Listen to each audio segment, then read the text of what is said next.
अस्सलामु अलैकुम वरहमतुल्लाहि वबरकातुहू।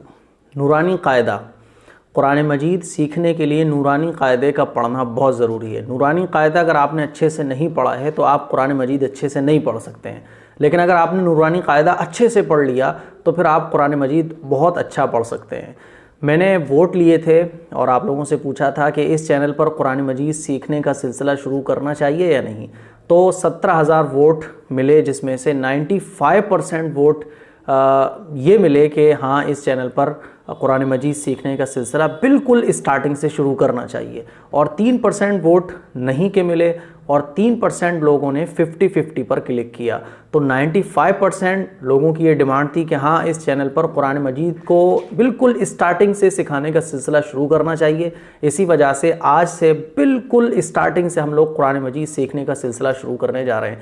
वैसे तो जो मेरा दूसरा चैनल है a.m.qasimi ऑफिशियल, उस चैनल पर मैं नूरानी क़ायदा कंप्लीट करा चुका हूँ, अम्मा का 30वां पारा और फिर सूरह बकरा भी अल्लाह के फजल करम से कंप्लीट हो चुकी है। लेकिन चूँकि इस चैनल पर लोग ज़्यादा जुड़े हुए हैं तो फ़ायदा लोगों को ज़्यादा पहुँचेगा। और मैं तो ये चाहता हूँ, मेरी तो कोशिश ही यही है कि हर मुसलमान कुरान मजीद पढ़ना सीख जाए। तो जितने भी मेरे प्लेटफॉर्म हैं मेरी बात पहुँचाने के, और जितने भी प्लेटफॉर्म के ज़रिए मैं कुरान की दावत लोगों तक पहुंचा सकता हूं, कुरान लोगों को पढ़ना सिखा सकता हूं, वो सारे प्लेटफॉर्म से इंशाअल्लाह मैं कोशिश करता हूं और कर रहा हूं और इंशाअल्लाह करता रहूँगा कि कुरान मजीद की तालीम हर घर तक पहुंच जाए। आप बड़े आसानी के साथ, मैं गारंटी के साथ कहता हूँ कि अगर आप इस क्लास से, जो मैं आज से शुरू करने जा रहा हूँ, अगर आप इस क्लास से जुड़े रहेंगे तो 1 साल जब लगेगी कि इंशाअल्लाह आप कुरान मजीद पढ़ना सीख जाएंगे।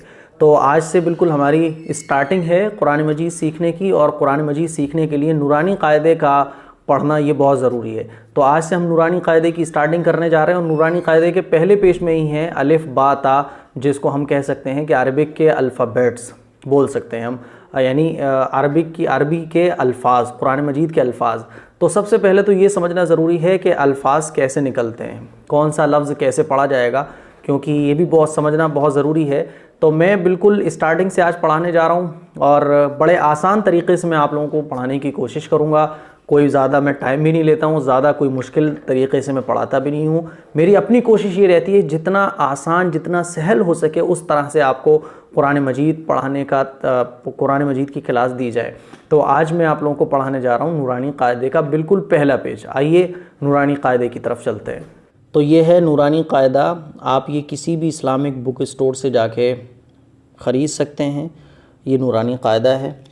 आज हम इसको पढ़ने जा रहे हैं। सबसे पहले मैं आप लोगों को बताता हूँ कि बिल्कुल बेसिक सी जो चीज़ें आम तौर पर हर मुसलमान जानता है, लेकिन फिर भी बताना ज़रूरी है क्योंकि कोई नहीं भी जानता होगा, और अगर आप जानते हैं तो अगर कोई मिस्टेक होगी तो उस मिस्टेक को आप दूर कर लेंगे, और अगर आपकी कोई मिस्टेक नहीं है तो अल्लाह का शुक्र अदा करें।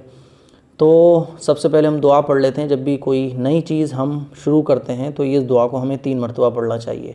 रब्बी यस्सिर वला तुअस्सिर वतम्मिम बिल खैर वबिका नस्ताईन या फ़त्ताह रब्बी ज़िदनी इल्मा।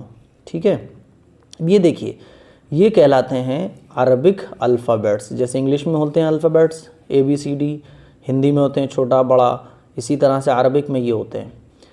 दूसरी लैंग्वेज में और अरबिक में फ़र्क ये है कि अरबिक में लफ्ज़ निकाले अलग टाइप से जाते हैं।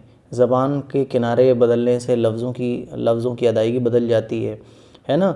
जैसे आके आपको बहुत सारे लफ्ज़ सेम लगते होंगे, जैसे कि ज़ाल है, ज़ा है, लेकिन ये सेम नहीं होते। इनको निकालने का तरीक़ा होता है जो इंशाअल्लाह आगे चल के आप जानेंगे।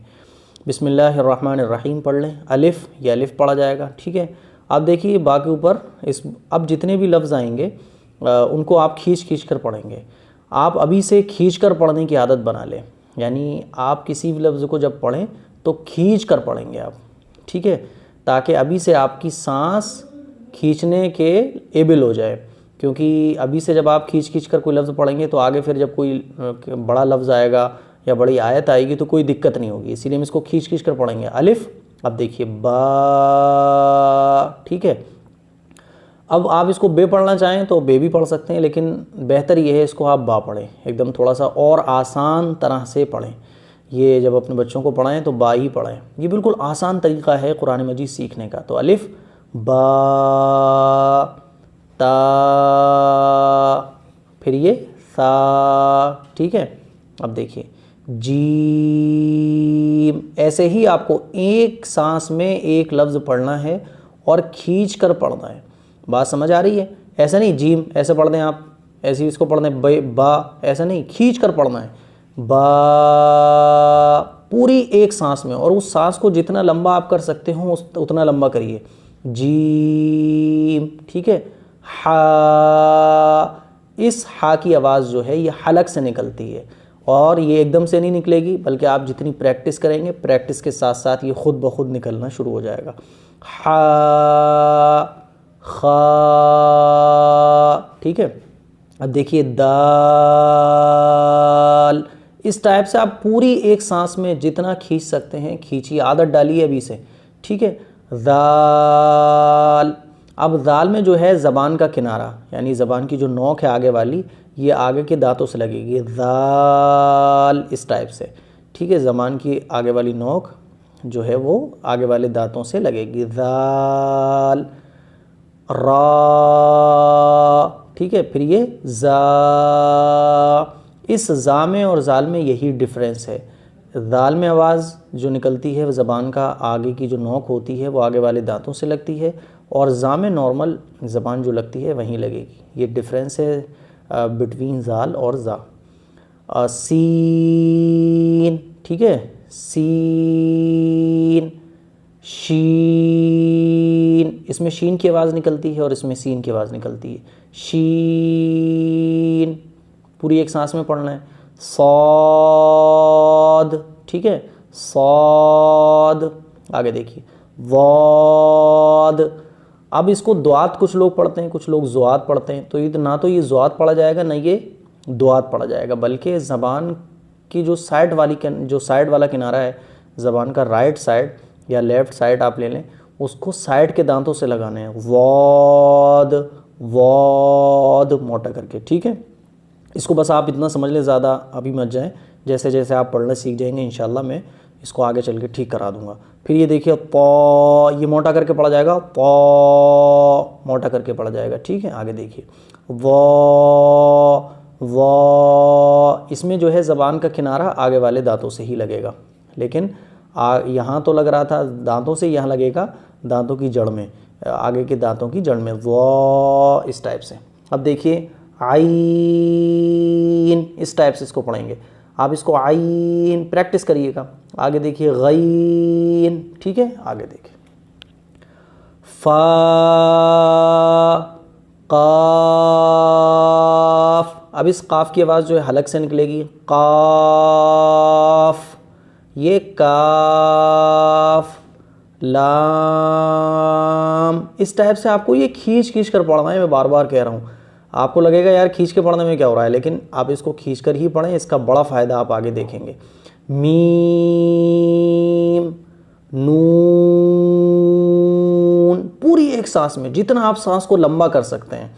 वाव, ठीक है। हा, हमज़ा, या, बस। तो ये हमारे हो गई यहाँ से जो अरबिक अल्फ़ाबेट्स हैं वो आज हमारे कंप्लीट हो चुके हैं। कल इंशाल्लाह हम आगे पढ़ेंगे। तो उम्मीद करता हूँ ये आप समझ गए होंगे कि किस टाइप से आपको ये पढ़ना है और कैसे पढ़ना है। बस आज के लिए इतना, ज़्यादा मैं डीप नहीं जा रहा हूँ, ज़्यादा गहराई में नहीं जा रहा हूँ, क्योंकि बिल्कुल अभी शुरुआत है। इंशाल्लाह आगे जैसे जैसे हम लोग पढ़ेंगे वैसे वैसे और भी चीज़ें हम समझते चले जाएंगे। अस्सलामु अलैकुम व रहमतुल्लाहि व बरकातहू।